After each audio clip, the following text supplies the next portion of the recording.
Shalom, kita bertemu lagi di dalam pembelajaran SCM bab yang ke-9 yang bertajuk Iman.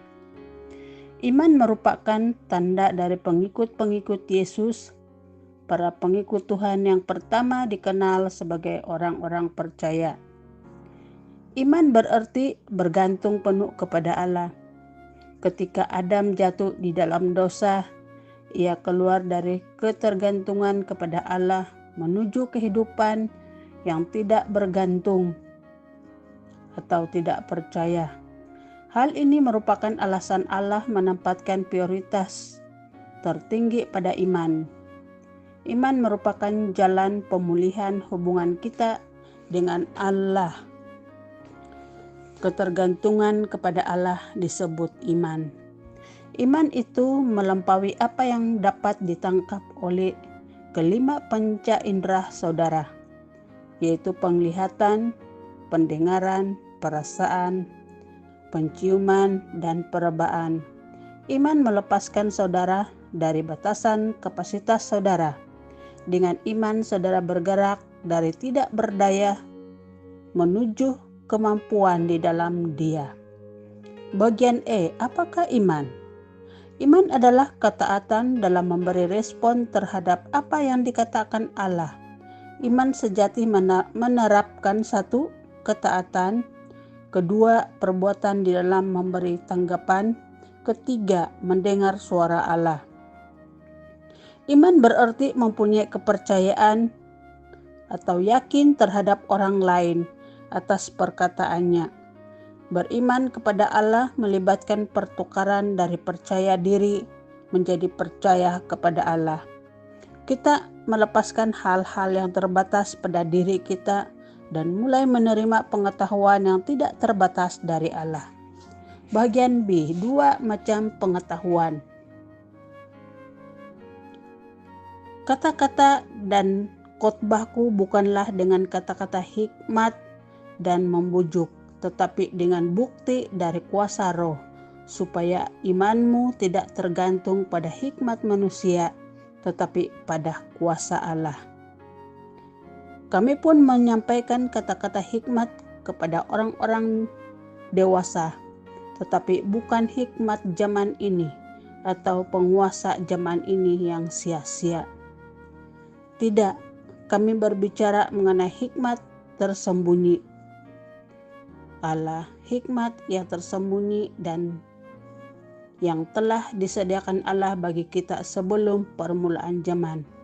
Dalam 1 Korintus 2 ayat 4 sampai ayat yang ke-7. Yang pertama, pengetahuan indera. Semua pengetahuan berasal dari kelima panca indera manusia, yaitu penglihatan, pendengaran, penciuman, perabaan, dan perasa. Tetapi kesemuanya ini adalah pengetahuan yang terbatas, menerangkan hikmat manusia. Yang kedua, pengetahuan wahyu. Pengetahuan ini tidak berdasarkan panca indera ataupun alasan-alasan alami, melainkan suatu sumber alternatif, keyakinan atas firman Allah. Hal itu diterima melalui kebenaran firman Tuhan, dinyatakan melalui roh manusia dan disebut sebagai hikmat Allah. Kita hidup karena iman, bukan karena melihat. Kalau kita lihat dalam 2 Korintus 5 ayat 7. Bagian C, dasar kepercayaan. Dasar percaya kepada Allah tampak dalam 3 kenyataan penting. Yang pertama, keberadaan Allah. Dalam Ibrani 6 ayat 13, ketika Allah melakukan perjanjian dengan Abraham, karena tidak ada yang lebih besar daripada Dia. Dia bersumpah demi dirinya sendiri. Bagian E, Dia tidak berubah. Dalam Maleakhi 3 ayat 6, Aku Tuhan tidak berubah. Bagian B, keberadaan Allah. Dia tidak dapat gagal. Di dalam Ayub 42 ayat 2, Aku tahu bahwa Kau dapat melakukan segala sesuatu.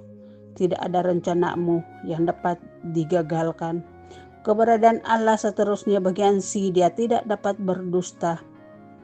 Dalam Bilangan 23 ayat 19, Allah bukanlah manusia sehingga ia harus berdusta, bukanlah anak manusia sehingga ia harus mengubah pikirannya. Apakah ia berfirman dan tidak bertindak? Apakah ia berjanji dan tidak menggenapinya? Bagian 2. Pekerjaan penebusan Putra Allah. Di dalam Ibrani 12 ayat 2, biarlah mata kita tertuju kepada Yesus, pengarang dan penyempurna iman kita, yang mengabaikan kehinaan, tekun memikul salib sebagai ganti sukacita yang disediakan baginya, dan duduk di sebelah kanan takhta Allah. Kristus menjadi sumber iman kita kepada Allah. Kematian dan kebangkitannya menjadi dasar iman kita. Kalau kita lihat dalam 1 Korintus 1 ayat 30, Yesus Kristus telah menjadi bagi kita hikmat yang dari Allah, yaitu kebenaran, kesucian, dan penebusan kita. Yang ketiga, firman Allah. Di dalam Matius 24 ayat 35, langit dan bumi akan berlalu, tetapi firman-Ku tidak akan pernah berlalu.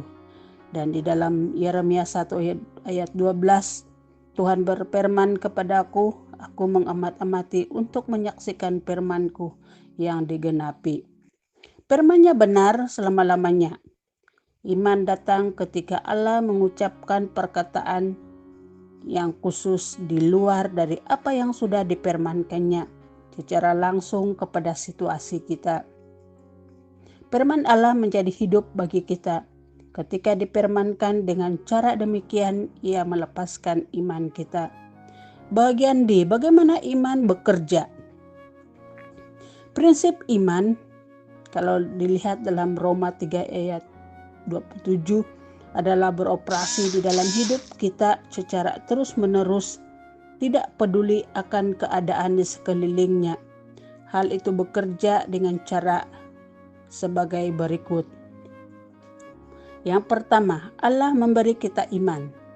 Karena di dalam Injil kebenaran dari Allah dinyatakan, kebenaran yang oleh iman terjadi dari mulanya sampai akhir seperti yang tertulis.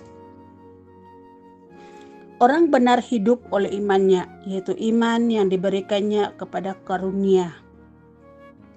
Kalau kita lihat dalam Efesus 2 ayat 8 hingga 9, karena oleh kasih karunia engkau diselamatkan melalui iman, dan iman adalah karunia Allah, menurut yang diberikan Allah kepada setiap manusia, yaitu iman. Yang kedua, iman datang dari firman Allah. Pertama-tama Allah menguatkan kita dengan mengucapkan suatu firman yang sesuai dengan situasi kita. Hal ini mungkin berasal dari Alkitab atau dengan mendengar suara Roh Kudus di dalam roh saudara. Yang ketiga, kepatuhan terhadap perintah Allah.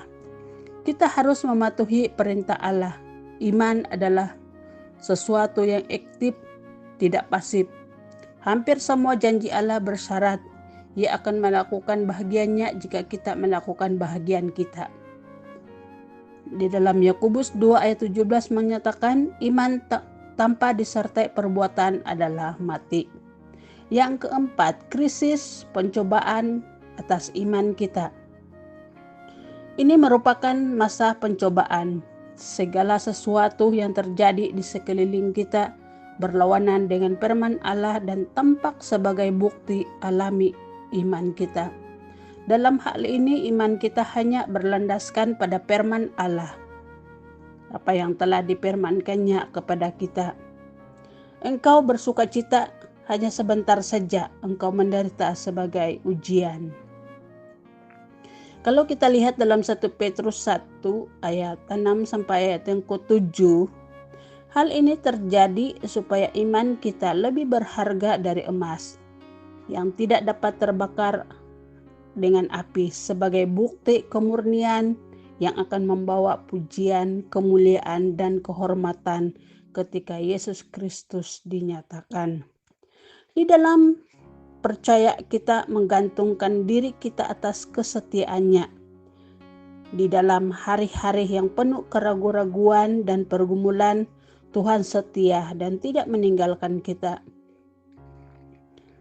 Di dalam 2 Timotius 2 ayat 13 mengatakan, jika kita tidak percaya, ia pun tetap setia, karena ia tidak dapat menyangkali dirinya. Dan di dalam Ibrani 13 ayat 5 mengatakan, dia setia kepada Thomas dan Petrus saat iman mereka diuji. Yesus tidak meninggalkan mereka. Ia tidak akan pernah meninggalkan atau melupakan kita. Yang kelima, hasilnya. Hasil akhir selalu merupakan kemenangan di pihak orang-orang percaya, membawa kejayaan bagi Allah. Karena setiap orang yang lahir dari Allah telah mengalahkan dunia. Inilah kemenangan yang mengalahkan dunia, yaitu iman kita. Di dalam 1 Yohanes 5 ayat yang keempat. Demikian pembelajaran dalam bab yang ke-9 mengenai iman. Dan kita akan bertemu lagi di dalam pembelajaran yang ke-10 pada minggu hadapan, yang bertajuk kasih karunia. Sekian, terima kasih, shalom.